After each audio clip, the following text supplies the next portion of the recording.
ನಮಸ್ಕಾರ news at 4 PM ಗೆ ಸ್ವಾಗತ. ನಾನು ಪೃಥ್ವಿರಾಜ್ ಹಾರ್ನಹಳ್ಳಿ. PSI ನೇಮಕಾತಿ ಅಕ್ರಮ ಬಗೆದಷ್ಟು ಬಯಲಾಗ್ತಾನೆ ಹೋಗ್ತಾ ಇದೆ. ನೇಮಕಾತಿ ಆದೇಶ ಕೈ ಸೇರುವ ಮೊದಲೇ ಪೋಸ್ ಕೊಟ್ಟಿದ್ದಾನೆ ಒಬ್ಬ. PSI ಡ್ರೆಸ್ ಅನ್ನ ತೊಟ್ಟು ಪೋಸ್ ಅನ್ನ ಕೊಟ್ಟಿರುವಂತದ್ದು ಅಭ್ಯರ್ಥಿ. PSI ನೇಮಕಾತಿ ವಿಚಾರಕ್ಕೆ ಸಂಬಂಧಪಟ್ಟಂತೆ ತನಿಖೆ ಚುರುಕುಗೊಂಡಿರುವಂತದ್ದು. ಅದರಲ್ಲಿ ದೊಡ್ಡ ದೊಡ್ಡ ತಿಮಿಂಗಲಗಳು ಅನ್ನೋದಕ್ಕಿಂತ ಇನ್ನು ಚಿಕ್ಕ ಪುಟ್ಟವ್ರನ್ನ ಬಂಧಿಸುವಂತ ಕೆಲಸ ಮುಂದುವರೆದಿದೆ. ಇದರಲ್ಲೂ ಒಬ್ಬ PSI ಡ್ರೆಸ್ ಅನ್ನ ತೊಟ್ಟು ಪೋಸ್ ಅನ್ನ ಕೊಟ್ಟಿದ್ದಾನೆ. ಬೆಂಗಳೂರಿನ ವಿವೇಕ್ ನಗರ ಠಾಣೆಯಲ್ಲಿ ಪೇದೆ ಆಗಿದ್ದ ಬಸನಗೌಡ ತಾತ್ಕಾಲಿಕ ಪಟ್ಟಿ ರಿಲೀಸ್ ಆದಾಗ ಸಖತ್ ಸೆಲೆಬ್ರೇಟ್ ಮಾಡಿದ್ದ. PSI ಡ್ರೆಸ್ ಅನ್ನ ತೊಟ್ಟು ಊರ್ ತುಂಬೆಲ್ಲ ಮಿಂಚಿದ್ದ, ನಾನು ಸೆಲೆಕ್ಟ್ ಆಗಿದ್ದೇನೆ ಅಂತ. ಅಡ್ವಾನ್ಸ್ ಆಗಿ ಯೂನಿಫಾರ್ಮ್ ಅನ್ನ ಕೂಡ ಹೊಲಿಸ್ಕೊಂಡಿದ್ದ ಇವನು. ಅಡ್ವಾನ್ಸ್ ಆಗಿ ಆ ರಿಸಲ್ಟ್ ಬರೋಕ್ಕೂ ಮುಂಚೆನೆ ಮೋಸ್ಟ್ ಪ್ರಾಬಲಿ ಹೊಲಿಸ್ಕೊಂಡಿದ್ದ ಅಂತ ಕಾಣಿಸುತ್ತೆ. ಇದೆ ಸಾಕಷ್ಟು ಅನುಮಾನಕ್ಕೆ ಎಡೆ ಮಾಡಿಕೊಡೋದು. ಕಳ್ಳ ಎಲ್ಲಾದ್ರೂ ಒಂದ್ ಕಡೆ ಸುಳಿವನ್ನ ಬಿಟ್ಕೊಟ್ಟಿರ್ತಾನೆ ಅಂತ ಹೇಳ್ತಾರೆ ಕೆಲವೊಂದು ಪ್ರಕರಣದಲ್ಲಿ.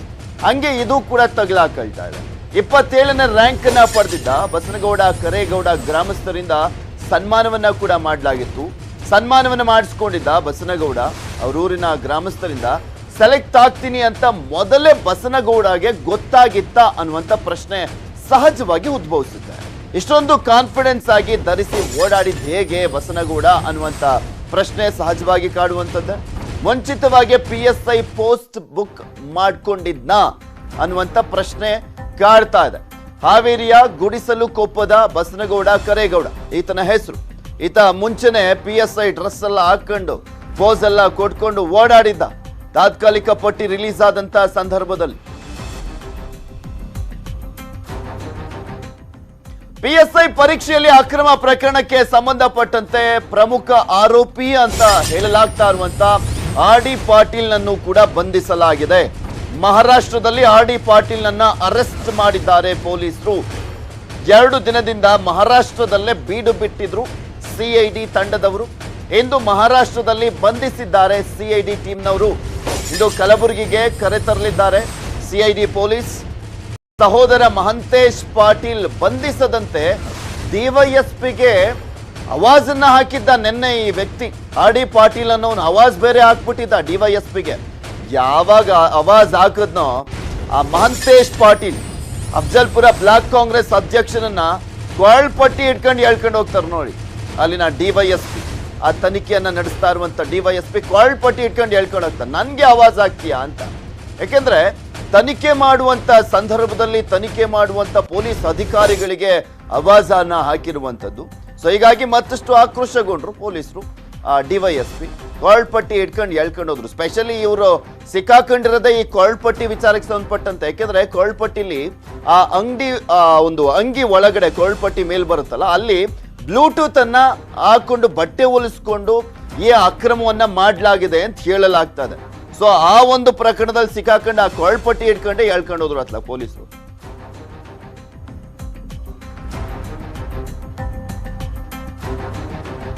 ಇದೆಲ್ಲದ್ರ ಬಗ್ಗೆ ಮತ್ತಷ್ಟು ಡೀಟೇಲ್ಸ್ ಅನ್ನ ನೀಡ್ತಾರೆ ನಮ್ಮ ಕಲಬುರಗಿಯ ಪ್ರತಿನಿಧಿ ಅರುಣ್ ಕುಮಾರ್. ನೇರ ಸಂಪರ್ಕದಲ್ಲಿ ಜಾಯಿನ್ ಆಗ್ತಾ ಇದ್ದಾರೆ. ಅರುಣ್ ಕುಮಾರ್, ಯಾವಾಗ ಕರ್ಕೊಂಡ್ ಬರ್ತಾರೆ RD ಪಾಟೀಲ್ ನನ್ನ, ಹೇಗ್ ಸಿಕ್ಕಾಕೊಂಡ ಇವನು ಅಂತ? ಹೌದು ಪೃಥ್ವಿ, ಏನು ಈ PSI ಅಕ್ರಮದ ಪ್ರಮುಖ ಆರೋಪಿ ಕಿಂಗ್ಪಿನ್ ಆದಂತ RD ಪಾಟೀಲನ್ನ ಇಂದು ಮಹಾರಾಷ್ಟ್ರದ ಸೋಲಾಪುರ್ನಲ್ಲಿ ಬಂಧಿಸಿದ್ದಾರೆ. ಈತನನ್ನ ಈಗ ಕೆಲವೇ ಕ್ಷಣಗಳಲ್ಲಿ ಕಲಬುರಗಿಗೆ ಅವನನ್ನ ಕರೆತರ್ತಾ ಇದ್ದಾರೆ.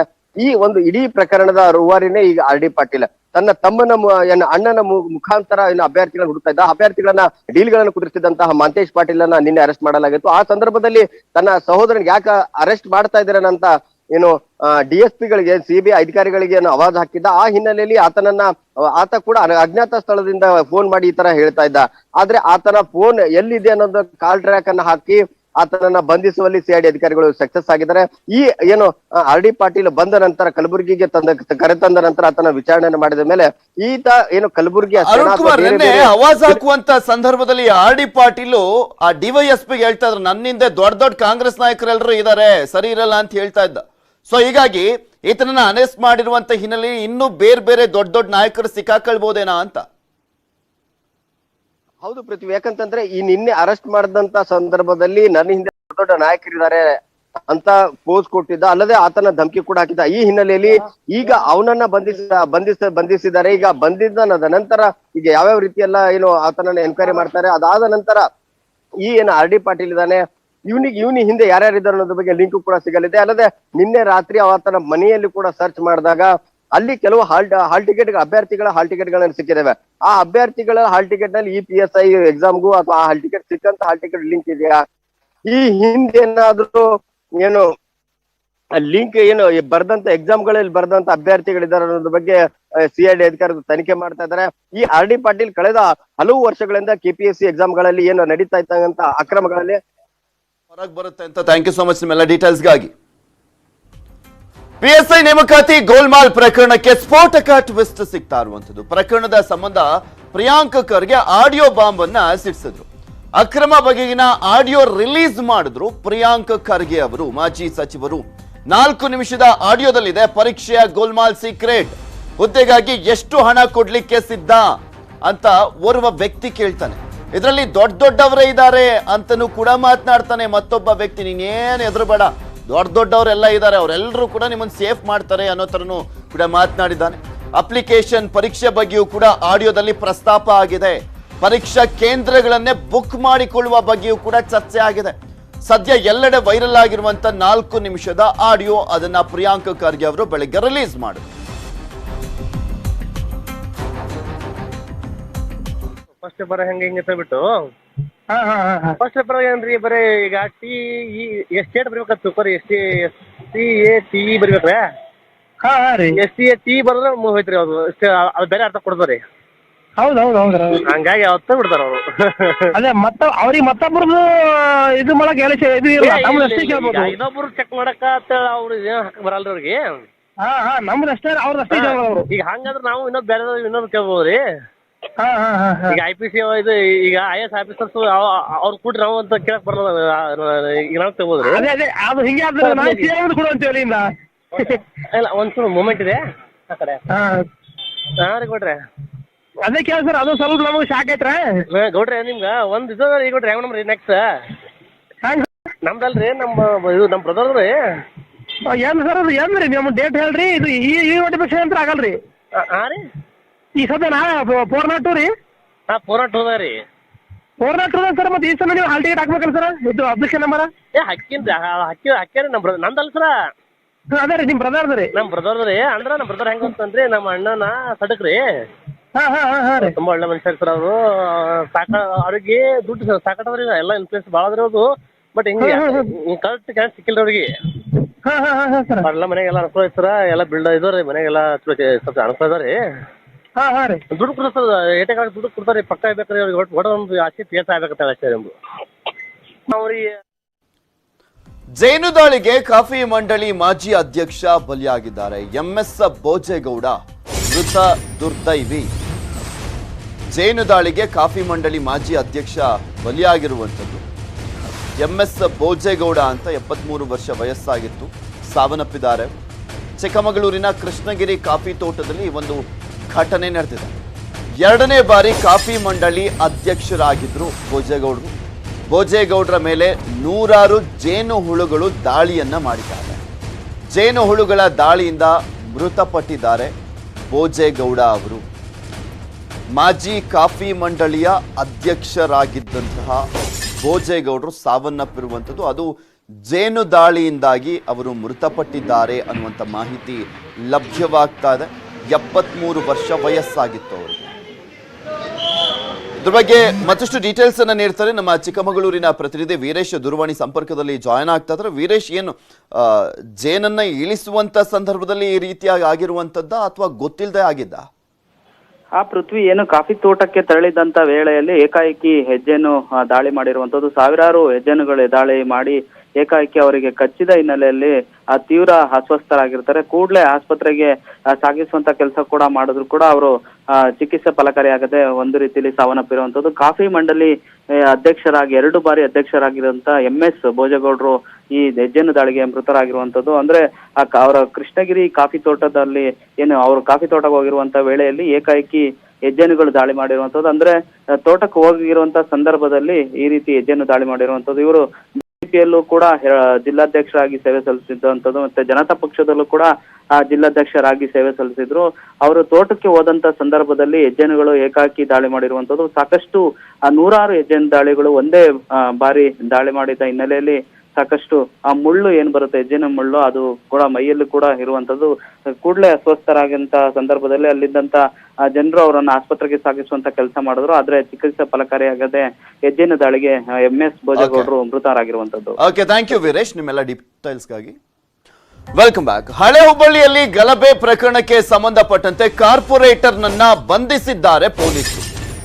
AIMIMನ ಮತ್ತೋರ್ವ ಕಾರ್ಪೊರೇಟರ್ನನ್ನ ಬಂಧಿಸಲಾಗಿರುವಂತದ್ದು. 71ನೇ ವಾರ್ಡ್ ಕಾರ್ಪೊರೇಟರ್ ನಜೀರ್ನನ್ನ ಅರೆಸ್ಟ್ ಮಾಡಿದ್ದಾರೆ ಪೊಲೀಸರು. ಹುಬ್ಬಳ್ಳಿ ಗಲಭೆಯಲ್ಲಿ ನಜೀರ್ ಅಹಮದ್ ಕೈವಾಡದ ಶಂಕೆ ಇದೆ ಪೊಲೀಸರಿಗೆ, ಸೊ ಹೀಗಾಗಿ ಆತನನ್ನ ಬಂಧಿಸಲಾಗಿದೆ. ಗೋವಾದಲ್ಲಿ ತಲೆಮರೆಸಿಕೊಂಡಿದ್ದ ಆರೋಪಿ. ತಪ್ಪು ಮಾಡಿಲ್ಲ ಅಂದ್ರೆ ಯಾರು ಕೂಡ ಓಡೋಗೋದಿಲ್ಲ. ತಪ್ಪು ಮಾಡಿದ್ದೀನಿ ಅನ್ನುವಂಥ ಅನುಮಾನ ಪೊಲೀಸರಿಗೆ ಇದ್ದಂಥ ಸಂದರ್ಭದಲ್ಲಿ, ಅವರಿಗೆ ತಪ್ಪು ಮಾಡಿದ್ದಾನೆ ಅವನು ಅನ್ನುವಂಥ ಅನುಮಾನ ಪೊಲೀಸರಿಗಿದ್ದಾಗ, ಇನ್ನು ತಪ್ಪು ಮಾಡಿರ್ತಾನಲ್ಲ ಅವನು ತಲೆಮರೆಸ್ಕೊಂಡಿರ್ತಾನೆ. ಹಂಗೆ ಆಗಿರೋದು ನಜೀರ್ ಕೇಸಲ್ಲಿ. ತಲೆಮರೆಸ್ಕೊಂಡಿದ್ದ, ಇನ್ನು ಆಟೋಮೆಟಿಕ್ಲಿ ಗೊತ್ತಾಗುತ್ತೆ ಪೊಲೀಸರಿಗೆ ಹಂಗೆ ತಪ್ಪು ಮಾಡಿದ್ದಾನೆ ಅಂತ. ಅದಕ್ಕೆ ಆತನನ್ನ ಹುಡುಕುವಂತ ಪ್ರಯತ್ನ ಮಾಡ್ತಾ ಇದ್ರು. ಗೋವಾದಲ್ಲಿ ಸಿಕ್ಕಾಕೊಂಡ. ಗಲಭೆ ಬಳಿಕ ಗೋವಾಕ್ಕೆ ಪರಾರಿಯಾಗಿದ್ದ ನಜೀರ್ ಹಳೆ ಹುಬ್ಬಳ್ಳಿ ಪೊಲೀಸ್ ಠಾಣೆಗೆ ಕರೆ ತಂದಿದ್ದಾರೆ ಪೊಲೀಸರು. 71ನೇ ವಾರ್ಡ್ನ MIM ಕಾರ್ಪೊರೇಟರ್ ನಜೀರ್ನನ್ನ ಅರೆಸ್ಟ್ ಮಾಡಲಾಗಿದೆ. ಆ ಕಾರ್ಪೊರೇಟರ್ ನಜೀರ್ ಯಾರು ಅನ್ನುವಂಥದ್ದನ್ನ ಕೂಡ ನಿಮಗೆ ತೋರಿಸ್ತಾ ಇದೀವಿ. ಹುಬ್ಬಳ್ಳಿ ಗಲಭೆ ಪ್ರಕರಣಕ್ಕೆ ಸಂಬಂಧಪಟ್ಟಂತೆ ಈತನ ಕೈವಾಡ ಇರುವಂತ ಶಂಕೆಯನ್ನ ಕೂಡ ಪೊಲೀಸರು ವ್ಯಕ್ತಪಡಿಸ್ತಾ ಇದ್ರು. ಈತ ತಲೆಮರೆಸ್ಕೊಂಡಿದ್ದ, ಫೈನಲಿ ಸಿಕ್ಕಾಕೊಂಡಿದ್ದಾನೆ.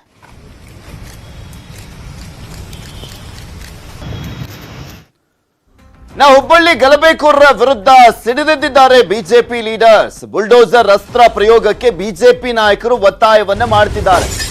ಬಿಜೆಪಿ ಸಚಿವರು ಕೆಲವರು ಒತ್ತಾಯ ಮಾಡ್ತಾ ಇದ್ದಾರೆ, ಇನ್ನು ಕೆಲವು ಬಿಜೆಪಿಯ ಪ್ರಮುಖ ನಾಯಕರು ಒತ್ತಾಯವನ್ನ ಮಾಡ್ತಾ ಇರುವಂತದ್ದು. ಕಂದಾಯ ಸಚಿವ ಆರ್ ಅಶೋಕ್, ಹಾಗೆ ಬಿಜೆಪಿ ರಾಷ್ಟ್ರೀಯ ಪ್ರಧಾನ ಕಾರ್ಯದರ್ಶಿ CT ರವಿ, ಬಿಜೆಪಿ ರಾಜ್ಯಾಧ್ಯಕ್ಷ ನಳಿನ್ ಕುಮಾರ್ ಕಟೀಲ್ ಆಗ್ರಹ ಮಾಡ್ತಾ ಇದ್ದಾರೆ. ಬುಲ್ಡೋಸರ್ ತಗೊಂಬನ್ನಿ, ಪ್ರಯೋಗ ಮಾಡಿ ಇಲ್ಲೂ ಕೂಡ ಅಂತ ಹೇಳ್ತಾ ಇದ್ದಾರೆ.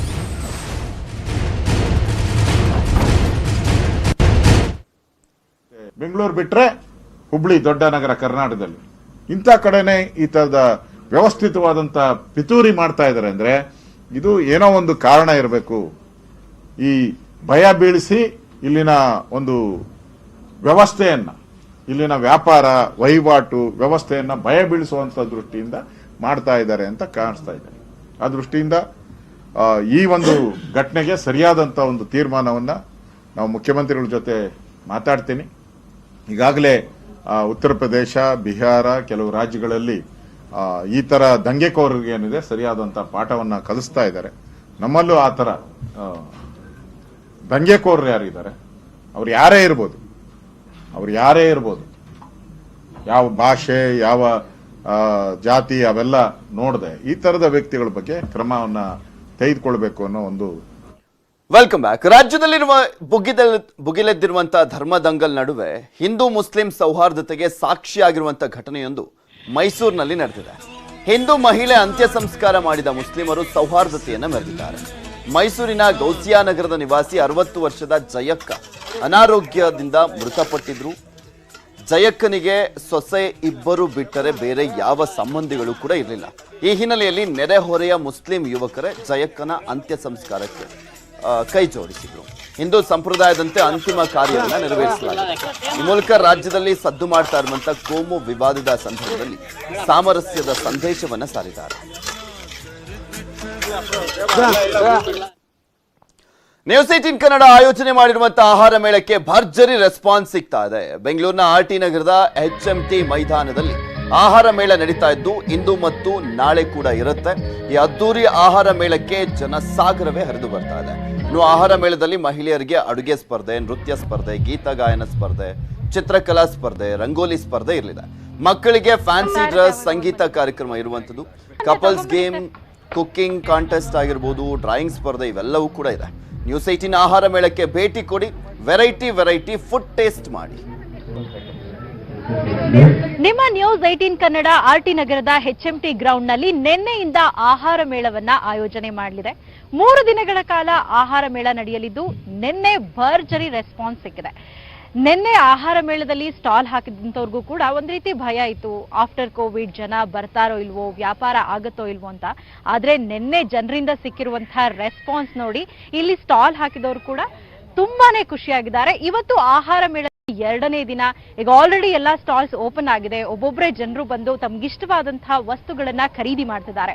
ಒಂದ್ ಕಡೆ ಫುಡ್, ಮತ್ತೊಂದ್ ಕಡೆ ಎಂಟರ್ಟೈನ್ಮೆಂಟ್, ಮತ್ತೊಂದ್ ಕಡೆ ಶಾಪಿಂಗ್. ಸೊ ತಮಗ್ ಬೇಕಾದಂತಹ ಖಾದ್ಯವನ್ನ ಸವಿದು ತಮಗಿಷ್ಟವಾದಂತಹ ವಸ್ತುಗಳನ್ನ ಶಾಪಿಂಗ್ ಮಾಡ್ಕೊಂಡು ಇಲ್ಲಿ ಆಯೋಜನೆ ಮಾಡಿರುವಂತಹ ಕೆಲವೊಂದಿಷ್ಟು ಗೇಮ್ಸ್ ಗಳನ್ನ ಆಡಿ ಜನ ಖುಷಿಯಿಂದ ಹೋಗ್ತಾ ಇದ್ದಾರೆ. ಸೊ ನಾವೀಗ ನೋಡಬಹುದು ಮಹಿಳೆಯರಿಗೆ ಇಷ್ಟವಾಗುವಂತಹ ಎಲ್ಲಾ ಸ್ಟಾಲ್ ಗಳನ್ನ ಇಲ್ಲಿ ಹಾಕಲಾಗಿದೆ. ಒಂದ್ ಕಡೆ ಬ್ಯಾಂಗಲ್ಸ್, ಮತ್ತೊಂದ್ ಕಡೆ ಆಕ್ಸೆಸರೀಸ್, ಬ್ಯಾಗ್ಸ್, ಹೀಗೆ ಒಂದೊಂದ್ ಸ್ಟಾಲ್ ಅಲ್ಲೂ ವೆರೈಟಿ ಥಿಂಗ್ಸ್ ಮಹಿಳೆಯರಿಗೆ ಇಲ್ಲಿ ಪರ್ಚೇಸ್ ಮಾಡೋದಕ್ಕೆ ಸಿಗುತ್ತೆ. ನಿನ್ನೆ ಸಂಜೆ ಅಂತೂ ಎಷ್ಟು ಮಟ್ಟಿಗೆ ಜನ ನಮ್ಮ ಆಹಾರ ಮೇಳಕ್ಕೆ ಬಂದಿದ್ರು ಅಂತಂದ್ರೆ ಕಾಲಿಡೋದಕ್ಕೂ ಜಾಗ ಇರಲಿಲ್ಲ. ಅಷ್ಟು ಭರಪೂರ ಓಪನಿಂಗ್ ಸಿಕ್ಕಿರುವಂತದ್ದು. ಹಾಗಾಗಿ ಇಲ್ಲಿ ಸ್ಟಾಲ್ ಹಾಕ್ತಂತವ್ರಿಗೂ ಕೂಡ ತುಂಬಾನೇ ಖುಷಿ ಆಗಿದೆ. ಸೊ ಅವರ ರೆಸ್ಪಾನ್ಸ್ ಹೇಗಿದೆ ಅವರಿಂದನೇ ಕೇಳೋಣ. ಮೇಡಮ್ ನಮಸ್ಕಾರ. Good morning.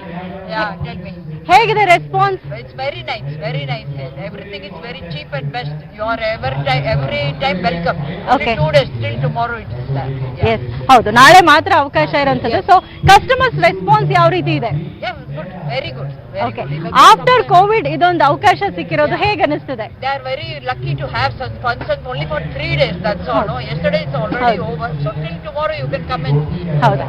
So mask free ಆಗಿ ಇಷ್ಟೊಂದು ದೊಡ್ಡ ಮಟ್ಟದಲ್ಲಿ ಈ ರೀತಿಯಾದಂತಹ ಒಂದು ಇವೆಂಟ್ ಗೆ ಬಂದು ತಮ್ಗಿಷ್ಟವಾದಂತಹ ಫುಡ್ ಗಳನ್ನ ತಿಂದು ಶಾಪಿಂಗ್ ಮಾಡುವಂತಹ ಒಂದು ಆಪರ್ಚುನಿಟಿಯನ್ನ ನಿಮ್ಮ ನ್ಯೂಸ್ 18 ಕನ್ನಡ ಒದಗಿಸಿಕೊಟ್ಟಿದೆ. ಸೊ ಇಲ್ಲಿ ಸ್ಟಾಲ್ ಹಾಕಿದವರು ಕೂಡ ತುಂಬಾ ಖುಷಿಯಾಗಿದ್ದಾರೆ. ಜನರ ರೆಸ್ಪಾನ್ಸ್ ತುಂಬಾ ಚೆನ್ನಾಗಿದೆ. ಕ್ಯಾಮರಾಮನ್ ರಾಯ್ಡು ಜೊತೆ ಸೌಮ್ಯ ಮಳಲಿ, ನ್ಯೂಸ್ 18 ಕನ್ನಡ, ಬೆಂಗಳೂರು. ಇವೆಷ್ಟು ಈ ಕ್ಷಣದವರೆಗಿನ ಸುದ್ದಿಗಳು. ನೋಡ್ತಾ ಇರಿ ನ್ಯೂಸ್ 18 ಕನ್ನಡ. ಜಾಲ ನಮ್ಮದು, ಬಲ ನಿಮ್ಮದು.